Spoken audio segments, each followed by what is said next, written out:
Chicago, 1982. Seemingly ordinary days often harbor extraordinary darkness. This fateful year, a sinister secret lurked within the comforting familiarity of Tylenol capsules. It began with seemingly isolated incidents, a headache, a reach for pain relief, and then, inexplicably, death.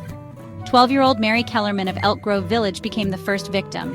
A seemingly innocuous act, swallowing a Tylenol capsule, turned fatal. Her death, initially attributed to natural causes, soon took a sinister turn. Within days, Adam Janus of Arlington Heights, along with his brother Stanley and sister-in-law Teresa, all succumbed under eerily similar circumstances.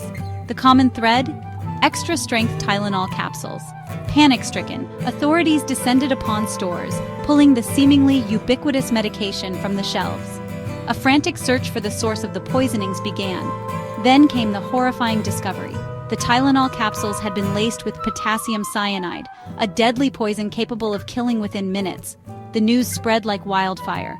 Fear gripped the nation. How could such a thing happen?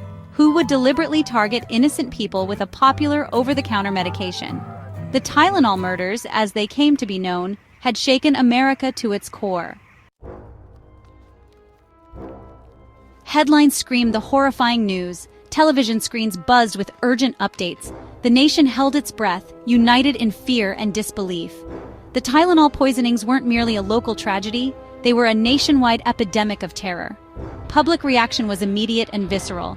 Panic buying ensued as people frantically stocked up on alternative pain relievers. Fear, however, soon gave way to widespread distrust.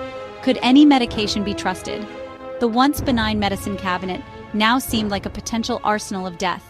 Law enforcement agencies across the country found themselves facing an unprecedented challenge, an invisible enemy striking at random.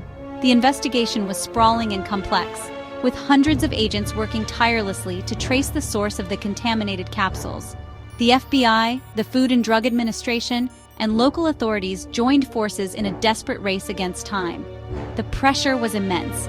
Every passing day brought with it the fear of new victims. The public demanded answers, and authorities grappling with the enormity of the situation could only offer reassurances that they were doing everything in their power to find the perpetrator. The investigation into the Tylenol murders was a monumental undertaking, one of the largest and most complex in American history. Hundreds of agents from various law enforcement agencies worked around the clock, following every lead, no matter how insignificant it seemed. The first step was to identify the source of the contaminated capsules. Investigators meticulously traced the manufacturing and distribution chain, examining every step from the production line to the store shelves. They interviewed factory workers, truck drivers, and store employees, desperately searching for any clues that could lead them to the perpetrator. The investigation extended beyond the supply chain. Behavioral analysts were brought in to create a profile of the killer. Was this a disgruntled employee seeking revenge? A random act of malice by a psychopath? The possibilities were as varied as they were unsettling. Despite the massive efforts, the investigation yielded no easy answers.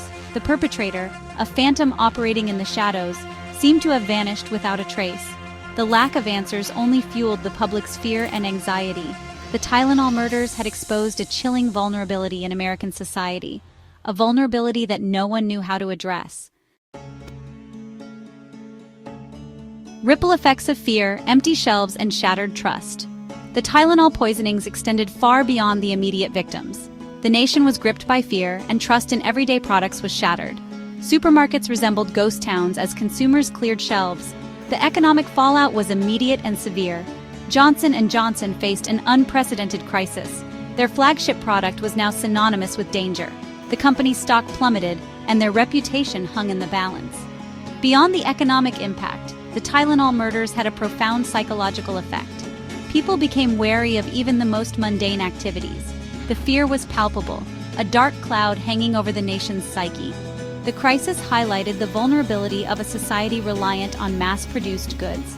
It exposed the potential for sabotage and widespread fear. The Tylenol murders marked the end of an era of innocence. Safety redefined, the dawn of tamper-evident packaging.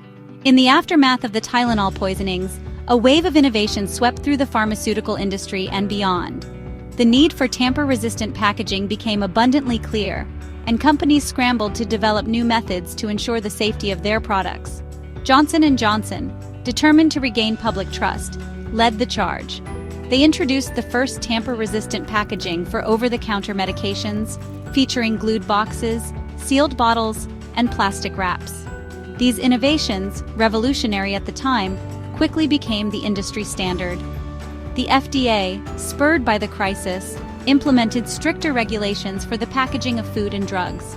The Tylenol bill, passed in 1983, made it a federal crime to tamper with consumer products and established mandatory tamper-resistant packaging requirements for over-the-counter medications.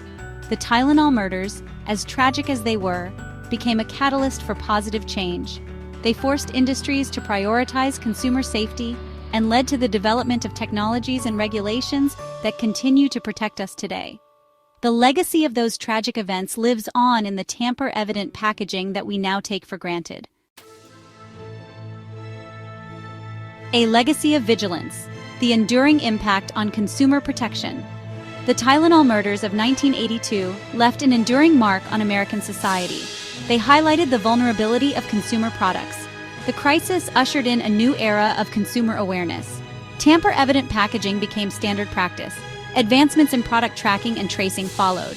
Government agencies launched campaigns to educate the public. Unanswered questions. The chilling case remains open. Despite the passage of time, the Tylenol murders of 1982 remain an unsolved mystery.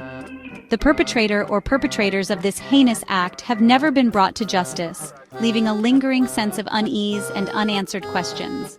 Over the years, there have been numerous leads, suspects, and theories, but none have led to a definitive breakthrough. The case remains open, a chilling reminder that even in the face of tireless efforts, some crimes remain unsolved. The lack of closure only adds to the tragedy.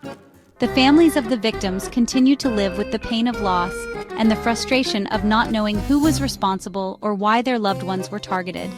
The Tylenol murders serve as a stark reminder of the randomness of life, the fragility of safety, and the enduring power of fear. They are a testament to the human capacity for both good and evil, for both compassion and cruelty. And while the case may remain unsolved, the lessons learned from this tragedy continue to shape the way we live and the measures we take to protect ourselves and our communities. Please comment, like, share, and follow for more on Cloak and Dagger.